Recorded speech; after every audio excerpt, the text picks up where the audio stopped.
vídeo de hoje é sobre música e YouTube. A aula foi baseada em um artigo da Simone Sá e da Simone Evangelista, chamado Controvérsias do Funk no YouTube, o caso Passinho do Volante. O objetivo central desse artigo era analisar as disputas de gosto e valor em torno do funk nas redes sociais. Daí elas pegaram o caso específico do Passinho do Volante, que foi o segundo videoclipe brasileiro mais visto no YouTube em 2013, e elas analisaram as questões de disputas simbólicas em torno do funk. Daí um ponto interessante que elas trazem é essa questão de popularidade e aprovação, porque muitas vezes a gente vê vídeos extremamente populares, com, sei lá, não sei quantos milhões de visualizações, não sei quantos milhões de compartilhamentos, e não são vídeos aprovados. Muitas vezes são vídeos que violam diretrizes do YouTube, já teve gente sendo presa, enfrentando processo judicial, por assim, postar um vídeo que foi extremamente compartilhado, mas que não foi um vídeo aprovado pelas pessoas que estavam assistindo. Então tem essa questão também que é um ponto interessante, né? Como é que a gente consegue medir, né, a repercussão e a aprovação de um conteúdo que está sendo produzido e distribuído na internet? Um outro ponto que elas tratam também, que está ligado a esse primeiro, é a questão do YouTube. Não só do YouTube, mas da internet como em geral, como um ambiente de manifestações de grupos rivais. No caso, a gente poderia falar dos haters.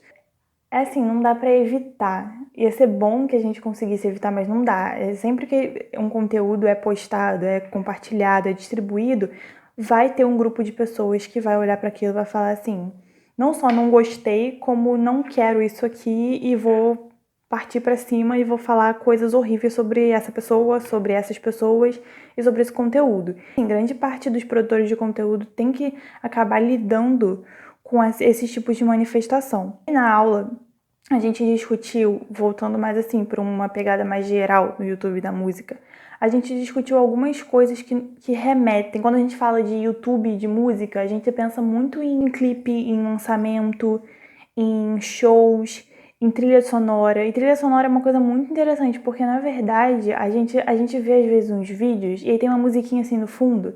E a gente nem tá nem aí, a gente nem liga, mas que é tão inconsciente que se não tivesse aquilo a gente sentiria falta. Outra coisa que a gente pensou também foi a questão de como o YouTube, essas plataformas, na verdade, né, reconfiguraram a indústria musical em todas as etapas do processo, né? Desde a produção até a distribuição, o consumo, principalmente a questão do consumo, né? Hoje em dia a gente tem até esse YouTube Premium, então, e como consequência também a gente tem a música como se tornando cada vez mais individualizada e também personalizada, né? Porque a gente tá lá no YouTube assim, ele vai sugerir o que ele acha que você vai gostar.